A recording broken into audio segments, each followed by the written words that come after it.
Salut, moi c'est Gabi. J'ai tout plaqué et j'ai décidé d'aller sillonner les routes de la planète Antungo sans penser au lendemain. Je ne suis pas seul dans cette aventure, mon meilleur ami Insane m'accompagne.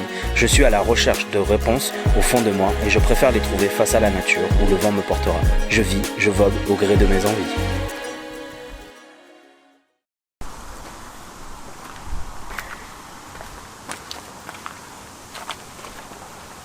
Salut! Bonjour à tous. Pour ceux qui ne me connaissent pas trop, je m'appelle Gabriel Béliard. Je vais avoir 38 ans dans à peu près un mois. Je sais pas si vous m'entendrez très bien, il y a du vent, mais je crois que j'ai fait un essai, ça devrait aller. Du coup, je vais un petit peu me présenter, parce qu'il y a pas mal de gens qui me connaissent, mais peut-être que ceux qui arriveront dans l'aventure que je vais vivre ne me connaissent pas forcément. Donc comme je disais, j'ai 38 ans. Enfin, je vais avoir 38 ans. J'ai fait 10 ans de menuiserie et j'ai rencontré quelqu'un qui m'a fait aimer la musique en tant que DJ. Et après ces 10 ans là de menuiserie, j'ai créé des festivals, un qui s'appelait World Trans, où on faisait des zéniths et des parcs expo, plutôt dans le coin de Avignon et Montpellier. Après on a créé Insane Festival, j'étais associé avec quelqu'un où on était au Parc Expo d'Avignon, on a été délocalisé à Toulouse une année et après on a terminé par s'installer et poser les valises définitivement, jusqu'à maintenant sur Apt. C'est devenu un très gros festival de 20 000 personnes par jour, sur plusieurs jours avec camping. Et j'étais arrivé à saturation sur le travail en burn-out parce que les équipes étaient trop petites et les budgets trop serrés, dû aussi au post-Covid et que ça a compliqué les choses pour beaucoup de monde, de toute façon, sur la planète entière. Et que ça, dans l'événementiel, ça a compliqué pas mal de choses. Bon, il y a des chasseurs, je crois. Insane, tu viens par là que tu prennes pas une cartouche, on sait jamais. Tu prennes pas pour un sanglier. Insane. Woubou. Voilà, allez, viens. Montre-toi à la caméra un peu. Allez, assis. Voilà, on reste là. Voilà, je le sécurise, on sait jamais. Donc, j'en suis arrivé limite à un burn-out. Et la prise de décision a été dans l'associatif, mais aussi pour moi qu'il fallait que j'arrête. Et finalement, ça a été peut-être la meilleure décision qui a été prise dans ma vie parce que j'en pouvais plus et le management n'était pas très très bon, donc c'était aussi bien comme ça. Et cette décision m'a fait revivre, prendre conscience de ce qu'était la vie et de prendre du temps pour soi. Cette décision-là, la fin a été prise le 7 décembre et le 31 décembre, notre mère a été diagnostiquée le cancer des poumons avec des tumeurs au cerveau. Ça avait métastasé au cerveau. Et du coup, des mois sont passés. Et puis j'ai pris la décision avec ma soeur parce que c'était compliqué pour notre mère de rester à l'hôpital, de la prendre à l'hôpital à la maison à HAD. Et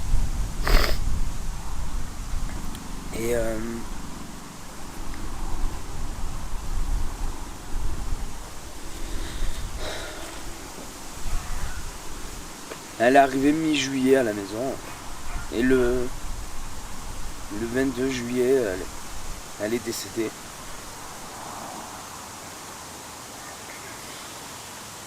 Ça a été très dur, elle a que 62 ans, donc c'est compliqué de perdre sa mère quand elle est aussi jeune. Même si c'est la vie, ça arrive à tout le monde. On était très très très proches. Tout autant qu'avec ma soeur d'ailleurs. On était très soudés. On a une mère qui a été adorable. Elle a tout fait pour nous, malgré les galères de la vie, elle a toujours été avec nous. Elle nous a suivis, elle a déménagé. À chaque fois qu'on partait pour être au plus proche de ses enfants. Donc de tout ça, a été pris une décision qu'il fallait voyager, que notre mère a eu une entreprise, elle a vécu avec, elle a toujours travaillé et c'est pas possible de partir à 62 ans, 20 jours après son anniversaire.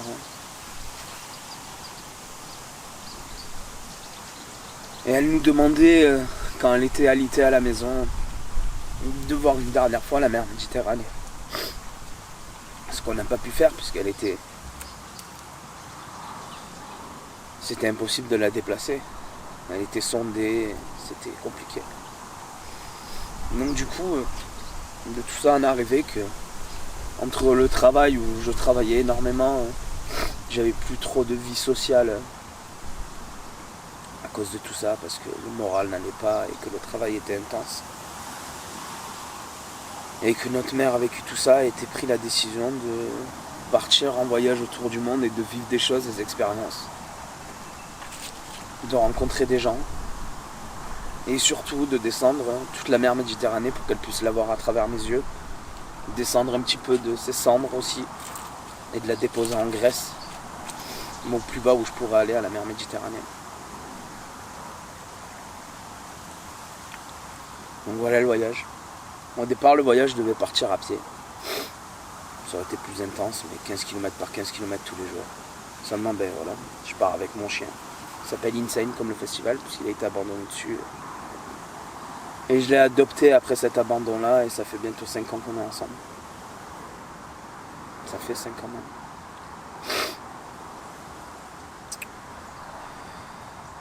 Sauf que ben, j'ai été rattrapé de cours parce que ben, il a 9 ans et que c'est compliqué de marcher tous les jours. Tous les jours. Et la veto m'a fait comprendre en tout cas que si je voulais revenir avec mon chien, c'était pas la meilleure des solutions. Donc du coup, ben, on part avec la Titine, la Twingo, qui était du coup à mon grand-père. J'en ai hérité. C'est une boîte auto. On fera un Twingo tour une autre fois dans une autre vidéo. Et donc ben, on l'a aménagé. Mais au départ, je voulais partir à pied parce que je savais que les rencontres allaient être grandes. Parce que de partir à pied, ça intrigue toujours les gens et on fait des rencontres plus facilement. Et du coup, je me suis dit que, parce qu'il faut savoir que j'ai mon permis bus, enfin le car, le permis poids lourd, donc j'aurais pu prendre la décision d'acheter un poids lourd ou un van et de partir, mais je voulais pas ça, je voulais me retrouver face aux éléments, avoir peur, avoir froid, avoir chaud, être mouillé. Aussi la rencontre des gens qui était plus facile, donc je me suis dit qu'une Twingo, surtout vu comment on l'a montée, ça intriguera, je pense, les gens et que les rencontres resteront potentiellement plus faciles que d'être en poids lourd ou en camion, quoi. Donc on a aménagé cette voiture et je remercie Toff qui m'a beaucoup aidé pour tout ce qui est montage du caisson. Heureusement on est allé chez lui, il avait la place, on a monté tout ça. J'avais déjà fait les plans, mais bon, comme chaque plan, tout doit s'adapter, c'est le bricolage, on doit s'adapter. Et je remercie aussi Jean qui m'a aidé à faire toute l'électricité de la voiture, même si j'en avais peur, et puis finalement à force de rechercher, je suis très bon bricoleur, et du coup je me suis rendu compte que c'était pas forcément dur, mais c'est toujours bien d'être accompagné par des gens qui savent déjà faire, et qu'au moins ils te confortent dans ce que tu penses savoir, et que du coup tu prends de l'expérience avec eux, et que s'il m'arrive une galère sur la route, eh ben, je pourrais remédier au problème qui se passera pour pouvoir réparer tout ça. Et puis aussi, j'aimerais remercier aussi les gens d'Apt parce que j'ai rencontré des personnes depuis les 2 ans que j'habite là-bas, génialissimes. Hans et Norman, qui m'ont toujours soutenu. Des belles personnes aussi, il y en a tellement. Et tous les commerçants que j'ai pu rencontrer justement avec le festival qui s'installe. Et que finalement, même quand j'en suis parti, ils ont toujours été là pour moi. Toutes ces personnes-là m'ont offert, tous à leur manière, un petit quelque chose pour m'accompagner. Comme je vois la couturière, ils m'ont offert des chiffons, de quoi coudre si j'avais des problèmes. Tout le monde m'a offert quelque chose et ça c'est génial. Malgré que je sois parti d'Insane et que beaucoup de gens ne comprenaient pas pourquoi cette prise de décision était bénéfique pour moi, alors que pour eux, travailler dans le spectacle c'était le plus haut du sommet. Mais la gloire de voir rencontrer des artistes, je m'en suis toujours foutu. Que ce soit un bénévole ou un artiste, je leur ai toujours parlé à la même hauteur, tout le monde est égal et comme mon expression dit, tout le monde fait caca de la même manière et Toff m'a toujours dit aussi, tu sais, de toute façon qu'on soit riche, noir, blanc ou autre, quand on se coupe les veines, on a tous le sang rouge et pour moi c'est pareil, y a pas, tout le monde est égaux de couleur, de richesse et de culture, de toutes ces choses. Donc c'est aussi pour ça que je fais ce voyage là et que les gens n'arrivaient pas à comprendre que je parte. Que en fait, ce qui est le plus dur dans ces projets là, c'est de créer les choses. Et quand on fait un enfant, on le fait pas pour soi, on le fait pour lui. Et ben c'est pareil pour ce genre d'événements concrets quoi. On les fait pour avoir de la cohésion d'équipe, des rencontres, rencontrer des gens, des bénévoles et d'autres personnes. Et c'est ce que j'aimais au début et c'est ce que je ne retrouvais plus après dans tout ça parce que c'était devenu trop gros. Comme je dis, le management n'était pas bon et du coup l'humanité de tous ces projets-là était perdue et c'était compliqué. Donc c'est pour ça que je fais ce voyage-là, parce que j'ai envie de rencontrer des gens, j'ai envie de rencontrer des cultures différentes. J'ai envie de tout ça. D'où ce voyage. Et donc je vais partir en me disant à peu près une trentaine, 30, 35 jours par pays. Peut-être que j'accélérerai selon le froid. J'accélérerai parce que des pays me plaisent pas et que j'ai des pays très très loin où je sais que je vais me plaire énormément. Mais bon, je vais quand même faire toute la côte, l'Italie, la Slovénie, la Croatie, la Bosnie, Monténégro, Albanie. Je pense que l'Albanie va me plaire beaucoup. Pour finir par arriver à la Grèce, au bout de l'Europe. Je pense que je ferai une pause là-bas. Il y a sûrement mon pote FX, je ne sais pas où il en sera dans son chemin parce qu'il est censé retourner en France. Il m'a beaucoup donné aussi de tips sur des choses à faire dans le voyage et surtout dans l'installation de mon véhicule. Rien que les bouilloires, il m'a dit les bouillottes, pardon. Il m'a dit de prendre ça et c'est vrai que déjà je m'en suis servi hier soir. Il faisait pas super froid mais c'est vrai que ça fait la différence quand tu rentres dans le lit et c'est génial. Et donc après tout ça, une fois que j'aurai déposé ma petite maman en Grèce, je continuerai mon chemin en Turquie, la Géorgie. Je pense que je vais tomber amoureux de ce pays-là. Ça a l'air extraordinaire. J'espère que l'Arménie ça sera calmé parce que j'aimerais beaucoup faire l'Arménie, ça a l'air très très beau aussi. Et puis je finirai, pour l'instant mon projet global d'ici un an, c'est d'arriver en Iran et de voir tout ce qui est persique. Parce que j'adore ça et que ça fait partie aussi avec le berceau de l'humanité, avec l'Irak, Babylone et l'Égypte. Donc c'est des choses que j'ai envie de voir, d'essayer de voir de mes propres yeux. Et après on verra ce qu'on fait. Clairement une fois que je serai là-bas, on verra ce que je ferai une fois là-bas. La prise de décision de...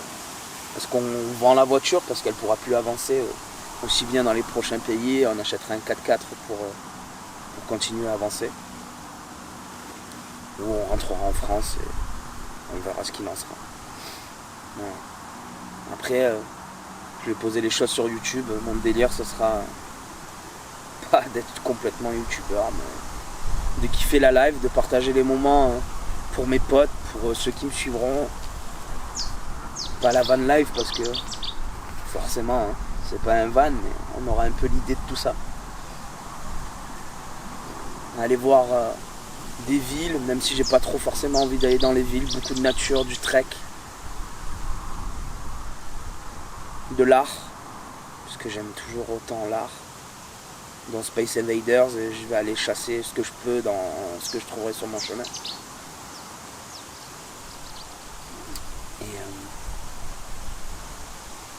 Et voilà. L'urbex aussi, beaucoup d'urbex.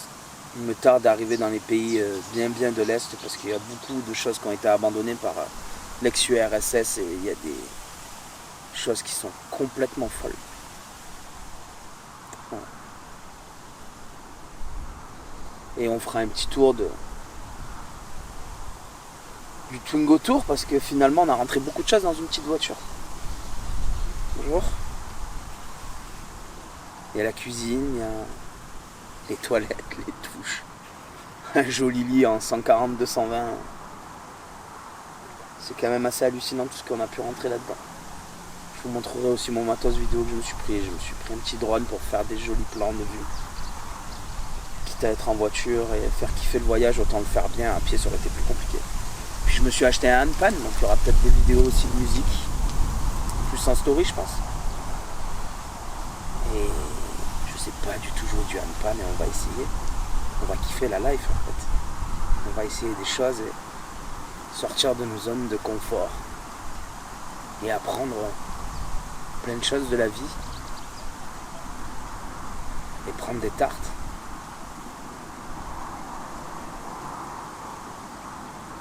Voilà. Sinon, je sais pas trop dire, j'ai décollé le 7 octobre. Là on est le 8. Je suis à Oraison. Je suis pas très loin. Mais c'est aussi le but de mon voyage. J'ai pas forcément envie de faire des grands bonds. J'ai envie de kiffer les moments, rencontrer les gens et avoir des jolis spots. Donc voilà. J'ai pas forcément envie de rouler fort. Je m'interdis de prendre l'autoroute aussi. Je ne veux pas prendre l'autoroute. Voilà. Salut les copains. Vous allez tous me manquer en tout cas. Beaucoup. Et merci aussi à Mathieu pour le premier accueil là, sur le premier jour. J'ai pu voler en ULM. Un dernier vol au-dessus du Luberon et reconduire un ULM. Ça fait tellement du bien juste avant de partir. C'était une des meilleures choses et merci à lui. Et avec sa femme pour les repas, l'accueil, c'était vraiment génial et c'était top. Et ce qui est rigolo, c'est que le premier jour, je suis parti qu'à 5 km parce que j'ai rencontré un mec qui s'appelle Odin il y a une semaine à peu près, au Festival de la bière. Et du coup, qui m'a invité à un concert qui était à leur micro-brasserie artisanale, qui était à 5 km du site où j'étais. Et du coup un concert métal et en fait c'est ce genre de choses que je recherche dans le voyage, c'est de rencontrer des belles personnes et qui amènent, pas forcément à 100 ou 150 km mais juste à 5 km et en fait c'était qu'un kiff quoi. J'ai passé cette dernière soirée avec Toff, on a kiffé, on a rigolé, c'était génial ici. Et voilà. Et un peu le message que je vais avoir aussi dans ce voyage là, c'est que je préfère vivre des choses et les regretter que plutôt ne pas les vivre. Vraiment.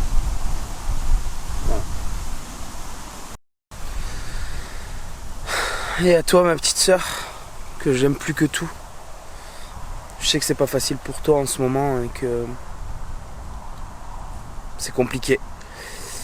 Tu viens de perdre maman et maintenant tu perds ton frère qui s'en va à l'autre bout de la planète et alors qu'on est très proches et qu'on s'aime plus que tout. Mais sache que comme maman, on sera jamais loin, toujours dans notre cœur, très proche et on est là, chacun pour soi, même si on sera loin. Tu sais que tu peux m'envoyer un message, tu sais que tu peux prendre un avion et venir me voir. Il y a de la place là-dedans là, pour dormir là. Et voilà. T'es une femme forte, t'es indépendante, tu l'as toujours été. Beaucoup plus que d'autres personnes.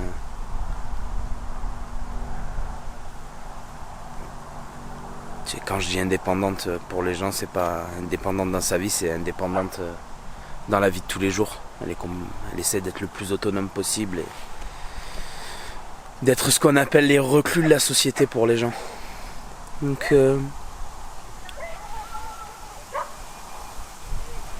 sois forte, ça va aller, tout va bien se passer. On n'est jamais loin. Et je t'aime très fort, très très fort.